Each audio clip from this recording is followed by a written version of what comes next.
La compagnie, Smart Chantier est allée aux États-Unis pour acheter une grue mobile. Une grue mobile, c'est comme la grue qui est fixe, mais celle-là, elle est mobile. D'accord? Donc, il a acheté trois et on est en train de calculer le coût d'acquisition euh, de ces trois grues mobiles qui font partie de l'actif immobilisé matériel roulant. Donc, quels sont les éléments qui vont constituer le coût d'acquisition? Il y en a 13. Le premier, c'est le prix d'achat auprès du fournisseur américain Terex Corporation, 3 unités fois 60 000, donc c'est 180 000.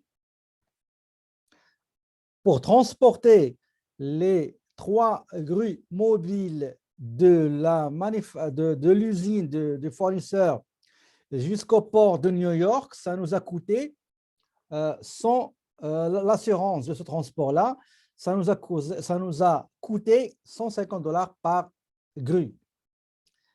Transport de l'usine vers le port de New York, chaque unité transportée nous a coûté $500. Ça veut dire au total, c'est 1500.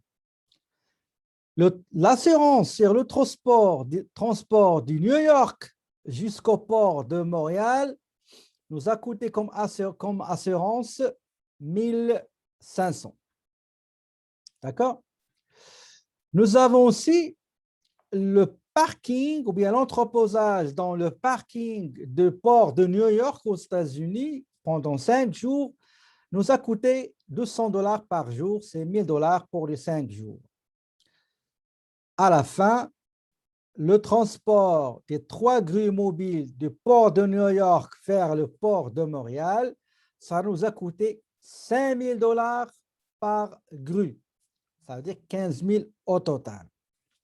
Maintenant, les charges connexes accessoires, il y a le déchargement, manutention des trois grues mobiles du navire qui les a transportés pour les déposer au port de Montréal. Ça nous a coûté à peu près 229,95 $, taxes incluses, qui est égal à $200, taxes exclues, c'est-à-dire sans taxes.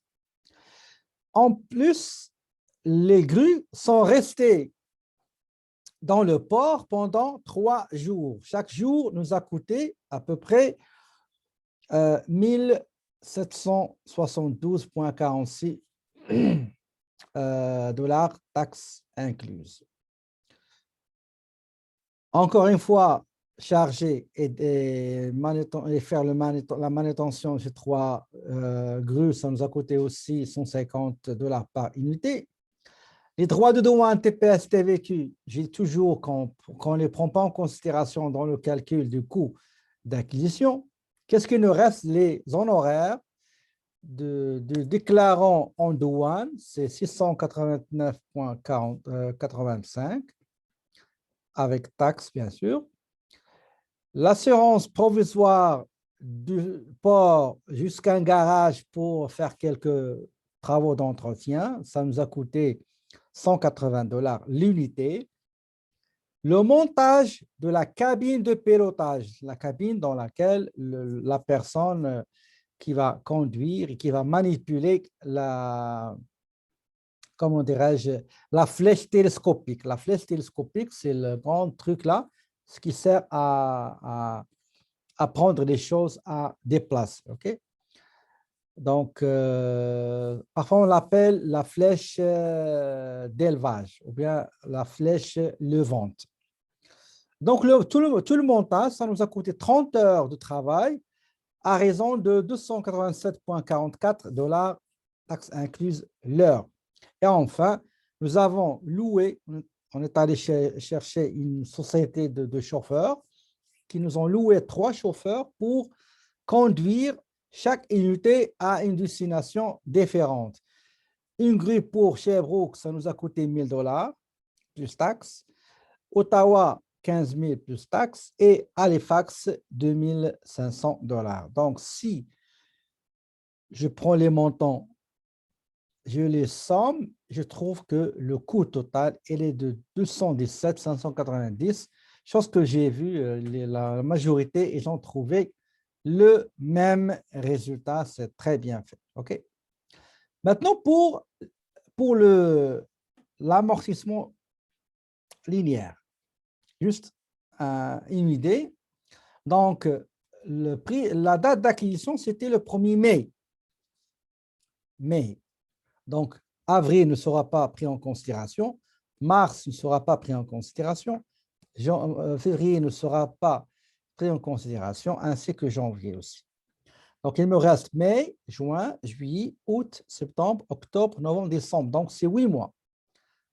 Donc, je prends la valeur d'acquisition 217 590 moins la valeur résiduelle qui est 100 000, divisé par la durée de vie qui est 10 ans, ça va vous donner 11 759. Mais 11 759, c'est une annuité pour toute l'année. Alors que la première année, je l'ai utilisé uniquement 8 mois. Donc, je prends ce montant-là, divisé par 12 mois pour qu'il me donne l'amortissement pour 1 mois, multiplié par les 8 mois d'utilisation de la grue. D'accord? Donc, voilà, c'est comme ça qu'on doit calculer le coût d'acquisition des 3 grues mobiles.